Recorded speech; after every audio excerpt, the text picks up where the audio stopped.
টাকাও সেভিং করে ফেললাম আর পছন্দের মানুষকেও খুশি করে ফেললাম কিছু খাবার আয়োজন করে, সেটাই আপনাদের সাথে শেয়ার করব। আসসালামু আলাইকুম বন্ধুরা, সাবিনা লাইফস্টাইল ব্লগ থেকে আজকে সবাইকে স্বাগতম জানাই। আশা করি আজকের ব্লগটা আপনাদের একটু হলেও ভালো লাগবে।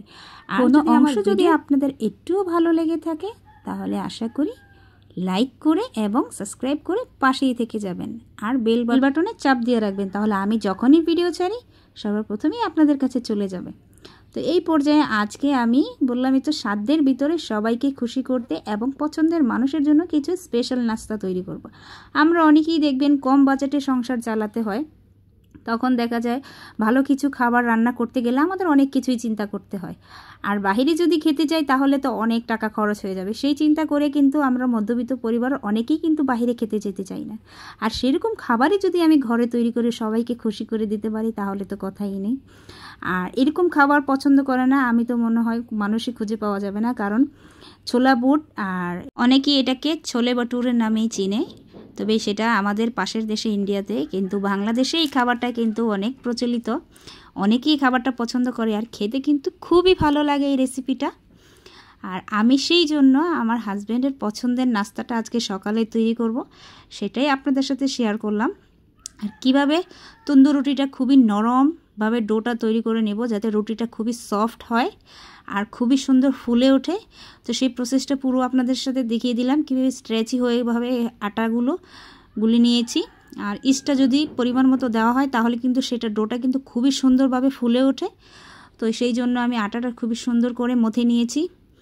তো যদি আপনারা রুটিটাকে সুন্দর করতে চান তাহলে আটাটা কিন্তু খুবই সফট রাখতে হবে, তাহলে দেখা যায় রুটিটা খুবই সুন্দর হবে। তো এটা আমি ঢেকে রেখে দিব 1 ঘন্টার জন্য। এই পর্যায়ে আমি ছোলাগুলো সিদ্ধ হয়ে গিয়েছে, তো দেখব কীভাবে কতটুকু সিদ্ধ হলো, দেখুন কত সুন্দর সিদ্ধ হয়ে গিয়েছে। তো এইটার জন্য মশলা তৈরি করে নিব। তো আদা, রসুন, পেঁয়াজ, কাঁচামরিচ, টমেটো নিয়ে নিয়েছি, এগুলো সব ব্লেন্ড করে নিব, কারণ ব্লেন্ড করলে কিন্তু সেই মশলাটার গ্রেভিটা খুবই সুন্দর হয়। এই জন্য আমি এটা একটু পানি দিয়ে ব্লেন্ড করে নিয়েছি। তো সেই মশলাটা দিয়েই আমি ছোলাটা রান্না করব। আর এই ছোলাটার মধ্যে কিন্তু অনেক রকমের মশলা দিতে হয়, তাহলেই কিন্তু এটার স্বাদটা অনেক ভালো আসে।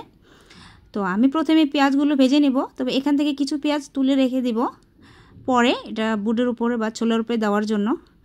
তো নিয়ে নিয়েছি আর বাকিটার মধ্যে আমি সেই মশলাটা দিয়ে দিয়েছি।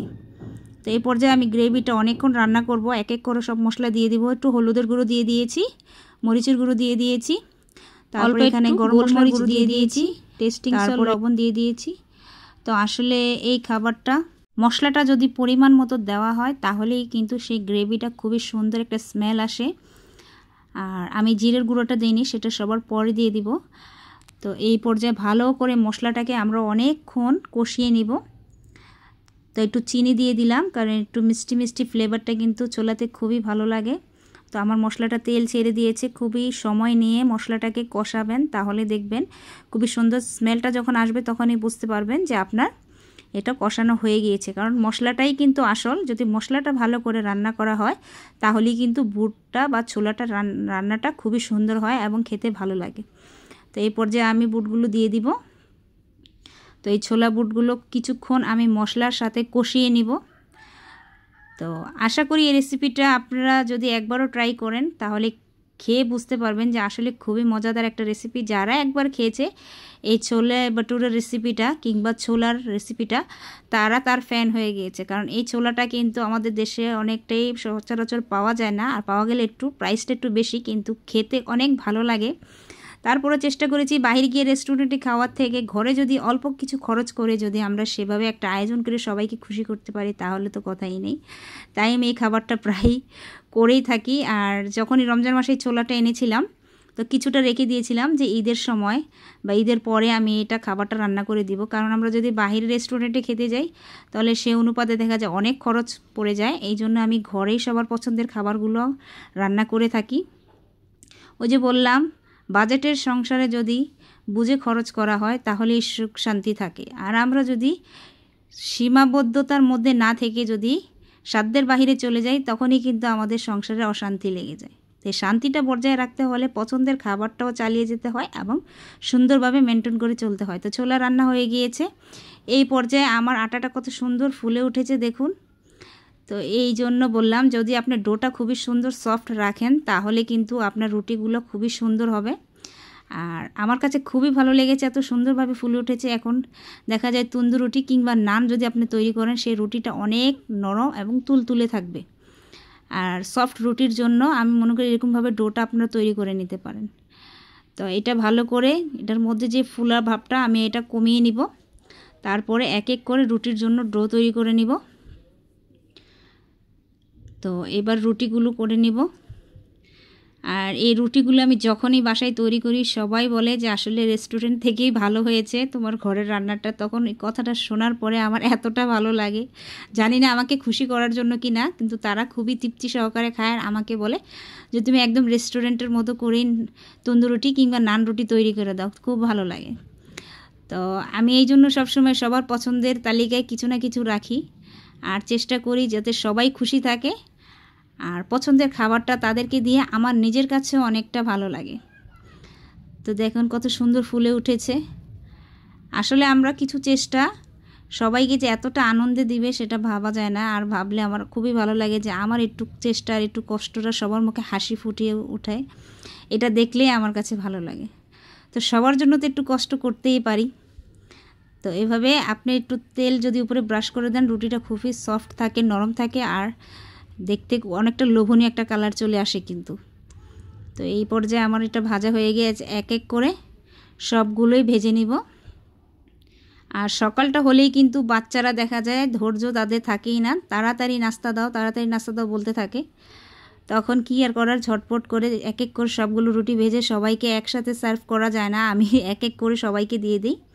আর সবসময় চেষ্টা করি বাচ্চাদের আগে দিতে, কারণ বাচ্চারা একদম ধৈর্যটা তাদের ভিতরে কাজ করে না, তারা একবার ধৈর্যহারা হয়ে যায়।